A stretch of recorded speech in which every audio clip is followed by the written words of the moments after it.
This is Matt for Into Boxing. What an interesting start to that interview, Johnny. I think he's lost his damn mind. I think he's been on too much coffee, but you know what? That's what he's like behind the scenes. So when he's got that little swagger going on in the ring when he's doing the introduction, that's nothing to what happens behind the scenes. I'm going to upload that a bit later, so stay tuned, guys. Absolutely brilliant. I don't know what impressions he was trying to do, but he's on one this morning. Johnny, terrific card in Newcastle, Savannah Marshall. We know what this fight means if she wins and where it leads to. Is it going to be hard not to overlook Herman's coming into this? You know what? You're looking at sport, and it's littered with casualties of fighters that have done that. Savannah can't afford to do that, even though she knows what's in touching distance. Even though the likes of Clarissa Shields are a bit ringside, trying to go, trying to watch, trying to critique. She's getting in there with Hermes. Hermes is 32, former super middleweight champion herself. So she's been there. She's tasted success. Savannah could have the reputation at some point of being one of the biggest punchers in the female division. 11 fights, 9 knockouts. Again, if she gets a knockout now, Saturday night, the winning style, that you got to respect that. But she's actually a good boxer, technically a good boxer that can bang. I think it's easy to forget how good a boxer she is because she carries such power, and I've heard a lot, even all the lads have said they've had a little tickle and a spar with her. They've said she carries serious power. If, and we're not overlooking Herman's, she gets past and fights Clarissa Shields, how do you break that fight down? Because completely different styles in the ring. Clarissa, composed, comes out, no rush. How do you see that fight going? Styles and characters. Styles will work well together. Characters will clash. Savannah's very calm. She's thoughtful about what she does. Clarissa, she wears her heart on her sleeve. She's loud. She's in the face, which can come across as intimidating. But that's what creates the character. That's why we're talking about her. And she's the one that's probably grabbing the headlines. She can class herself as the best. The quote. Yeah, the quote. I'm a fan of that. And so you know what? So she's talking the talk. She wants to walk the walk, and she's done so far. For this one here, will the quiet assassin in Savannah Marshall unseat the quote? And I think it's a strong possibility, but I think it's an intriguing fight. I can't wait. I think it's exactly what women's boxing needs on the back of what's coming up in Taylor and Serrano. I want to speak to you about last week. We saw Josh Warrington become a 2-time world champion. He beat Kiko Martinez. Did you manage to see the fight, see the highlights of the fight? It was brilliant to be there ringside. Kiko showed he still had that dog in him, but Josh came out on top.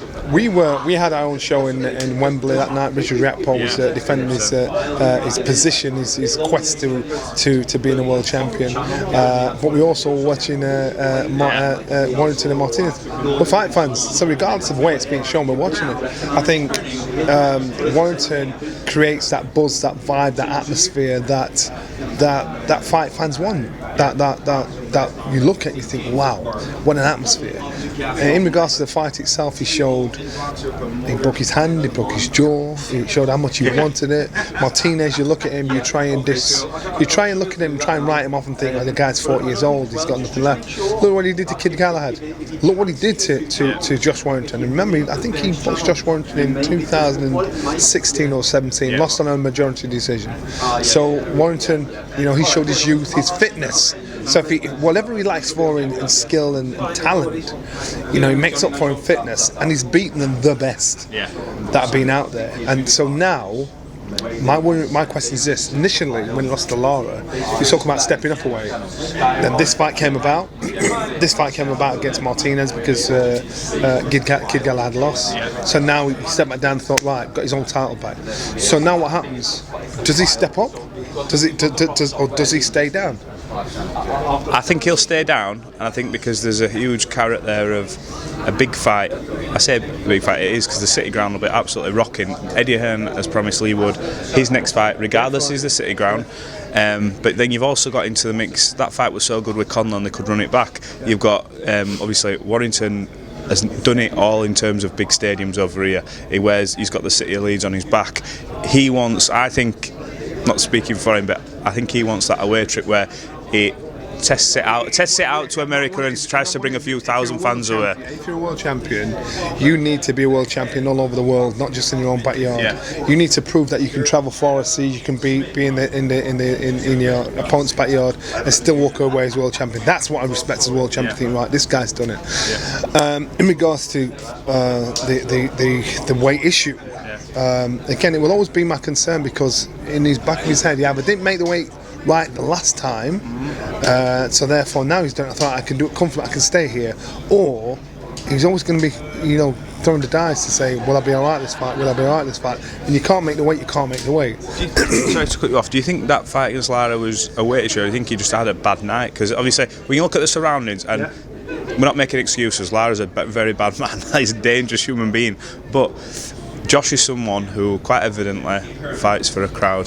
He needs that buzz, and he said to me that fight week everything seemed off. I got there, it was quiet. We walked out, nobody in here, and you can tell it affects fighters. And for me, it did affect him. No excuses. Again, there's a responsibility of being a champion. Yeah. It doesn't matter if you're here, your mum's here, your brother's here, your sister's here. Yeah. The responsibility of being a champion is to prove I'm the best fighter in my division. So you've got to put those excuses to one side. That's a responsibility of the position you have. I know in the second fight against Lara, I thought, oh shit, this could be, very much like the previous fight. Fortunately for Warrington, he won it on the cup. So again, it's always a niggling thing in the back of my head. I understand. Now there's massive carrots out there, there's massive opportunities out there at the weight. I understand that, and I love the atmosphere that Lee's create whenever he's fighting. It's mad. But I also understand that you've got to think, if you couldn't make it yesterday, why are you going to make it today and tomorrow? Yeah. So again, these are decisions he's got to make. He's always going to be gambling, pushing to the wire. Comes to fight time, is he going to be all right on the day he makes the weight? Yeah. So that will be my concern. But as entertainment, as a champion, as a fight fan, what a vibe! What an atmosphere it can create. Yeah, it's a special thing when you see it, especially at Lee's Direct Arena. Want to talk to you quickly about Anthony Joshua. Looks like the rematch with Alexander Usyk's going to happen immediately. No interim bout. Talks of it being in Saudi Arabia. Spoke to Adam Smith. He's keen to get him, and he thinks he will hopefully stay with Sky, do it on Sky Sports. And is this a fight for the UK? Do we see it at Tottenham? Would you like to see it at Wembley? What's your thoughts on that? You know what? That's what we said when AJ lost to Andy Ruiz, and they ended up going to Saudi Arabia for it. And some complained, some didn't complain. We still got the same result. We still got the same entertainment. People still were able to see it. It doesn't matter where this fight is, and it's about the maths. You're going to go where the money is. These guys get paid a ridiculous amount of money. Yeah. So if the UK are going to stump up that kind of money, then it'll be here. It's the same argument with the Ruiz fight.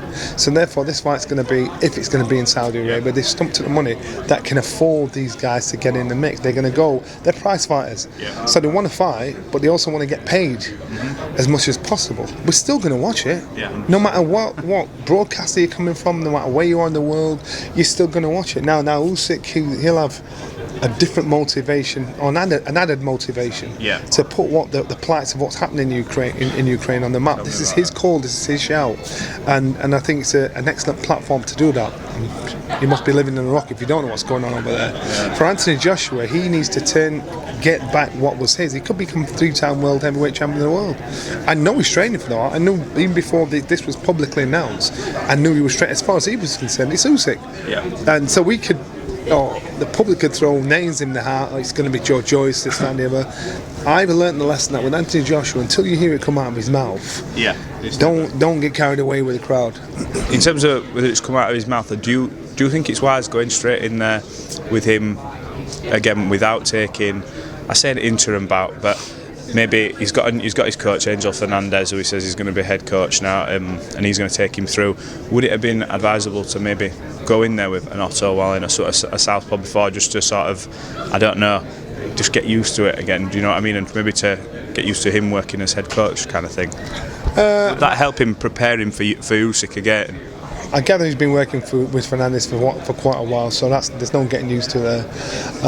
And remember, the same amount of time AJ's had off is the same amount of time Usyk's had off. Yeah. So they're both in the singing off the same hymn sheet there. It's the same argument again. Should he have fight somebody else before this fight? No, he wants to fight somebody he lost to that he thinks he can beat. So therefore he's just doing what's expected of him, because all these doubts and questions were brought up against Ruiz.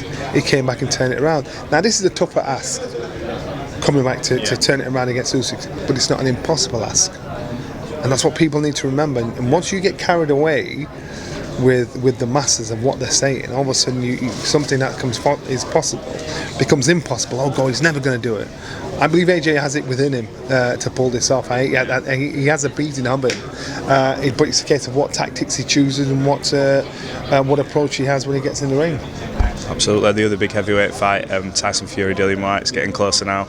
I can't wait personally. Did you see on TalkSport the lawyer of Dillian Whyte and Frank Warren going back and forth and talking about issues over tickets? I spoke to Adam Smith about it. Do you think this is a case of maybe Dillian Whyte trying to put it on the A side and say, you know what, we're not playing ball and we're going to do everything we can to sort of, I don't know, just try and gain a bit of one-upmanship up until fight week? Do you think that's what's going on? Yes. And then remember, Tyson Fury did this against Vladimir Klitschko.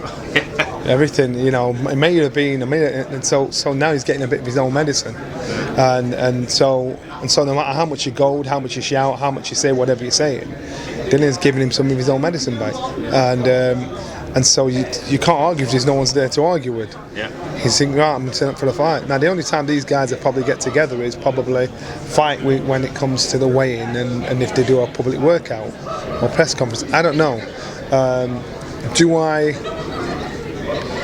My understanding of why it's happening, I understand. That's my understanding. One thing I don't agree with is the ticket situation in regards to allegedly Dylan not being given any tickets. Or 6 or something. Or 6 tickets. Come on, man. Yeah. To me, it's a joke. It's ridiculous. But if fighters have to, or fighters, or I don't think fighters, the people around the fighters have to do little tricks like that to get an advantage. Then it takes the whole point of fighting each other. You got 2 men to match against each other. The best wins. So I think it's ridiculous. I think it's childish. I understand why Dylan's saying, you know what, stuff, he ain't playing ball with it. In regards to the argument between the lawyer and Frank, that's just a breakdown of trust. It's just trust. So for some reason, Dylan's people don't trust Tyson's people. Yeah. That's it. So that's business. That's their business. But it's building that trust there. And again, if I was Dillian, I understand I want my money sat there. So when the fight's done, I want to walk away with the money. I don't want those surcharges that I didn't know about once the job's done. It's an interesting. I think it's just added to the build-up. In all honesty, one thing I did see that's come out is Jarrell Miller seems to be sparring Tyson Fury. He's come back obviously from this ban. I don't know when it's ended or if he's clear to box now. What do you make of Jarrell Miller coming back into boxing? Well, you've seen boxers before that have failed drug tests and get back into it again. I don't know his position. Jarrell Miller's style is similar. Or the build is similar to Dillian, so he's just doing what works for him. The other side of it, the political side of it, the he said, she said sides of it, I'm not really partial about. He's got somebody in that suits and matches the style of Dillian, and that's who he's working with. And if it's to rub a few people up the wrong way and make you think, oh my God, look who's with him. He's done the job. He's got to talk about it. He's just got a sparring partner and someone to work with. What do you make of the whole thing about drugs now, and how do we eradicate it from the sport? Because obviously we see it, different commissions, and seems to be different lists of things you can and can't take, which absolutely mind-boggling. How can we not, as a sport, get a blanket rule of you take this, you can take that, but you can't take this, you can't take that. If you fail, that's it, you're done. How do we do that? I think it'll get to that stage. I think slowly but surely, science is getting smarter and sharper, and you can't get away with very much these days. And it'll get to that stage where either somebody is criminally prosecuted. Yeah. You know, can you imagine fighting? I'm on gear, and I fight you, and I kill you. Yeah. You know, it's murder. It's premeditated murder. So it's either going to get to that stage there, but until then, the governing bodies have got to put their foot on the pedal, say, "Oh, we've got to step it up," and really support the drug agencies in checking all this out. Lastly, just from me, I think Amir Khan, from what I've heard, has activated this rematch clause. I spoke to Eddie Hearn. Eddie says he's already had people reach out. He's had his people reach out and see how much money he'll pay to step aside, how much money he'll pay to do the rematch. What do you think Amir Khan's thoughts are by asking for a rematch or invoking it? I'm surprised. I think, again, so the fight's been had. People have seen the story, how it unfolded. Will he be able to get the same belief, and people think, oh God, he can change it around now, because therefore he's asking you to believe why he fought like that. He's asking not just you, the millions of people that saw it. Oh, I only fought like that because of X, Y, Z. Will it generate as much money? You know, the interest is there, but is it interesting enough to be as big as it was the last time? I personally don't think so. I personally think that why wouldn't he invoke it? Because basically you're just burning money. He's in a position now to say, you ain't fighting until you fight me. So if he said, no, I'm not invoking it, he's basically saying he's lost his chance to earn $1. So even if they do step aside money, he's throwing it away. So I understand him saying, you know, I'm invoking the rematch clause. Because either way, if he fights or not, he's getting paid. If he just steps back, he's getting a lot of nothing. So I totally understand what he's saying and why he's saying it. What about Kell Brook? What would you like to see him do next? I think it's obviously, in a way, it's the perfect fight to sail off into the sunset after beating his long-time arch nemesis. But there's options, and that Kell Brook in there looked a little bit like the old Kell Brook. And when you look at the options available, talks of Conor Benn at 149, talks of Eubank coming down if he can come down enough. I'm not sure he can. What would you like to see him do next? I'd like to see him walk away. Yeah. If he doesn't walk away, I'd like to see him. I prefer him to fight Conor Benn than Eubank, because I don't think Eubank can get below 160. Yeah. And Eubank's got an amazing engine on him. I'm not disrespecting Conor Benn because I think Conor has too, but I think, or even getting him with Josh Taylor. Yes, Matt said that to me yesterday, and it's why I've not heard that one yet. But yeah, even getting in with him, and so God forbid he loses. You know, at least he's gone out to somebody that's been at the top of his tree and done that. It'd hurt if he lost to Conor. I'm not saying he would. I'm not saying he wouldn't. If he lost to Eubank, right now that money's sweet in the bank. You know, in 10 years' time, you know, and you're going to wake up and think, damn. And I said to someone, I was out with Ricky Hatton about 2 nights before Kell Brook's Amir Khan, and Ricky, the guy's so funny, but he was still talking about the Manny Pacquiao fight. Yeah. Now. Yeah. It means you. That's what I'm saying. He's stuck with you for that. So unless you can deal with it, unless you can live with it, you know, and it's a case of that. I would prefer Kell to walk away. Yeah. But I'm not his paymaster. I'm not his dad. I'm not his family. You know, that's just my suggestion. Because in the long run, he would feel more at peace with himself. But this is his call. If you're telling me neck on the block, who would you say? I'd say fight Conor Benn or Taylor. It'd be interesting to see how it all pans out. Look, Johnny Nelson, thanks for talking to Into Boxing again. Hopefully we can catch up later on in the week and after the fight, and appreciate it. Peace. Nice one. Thank you.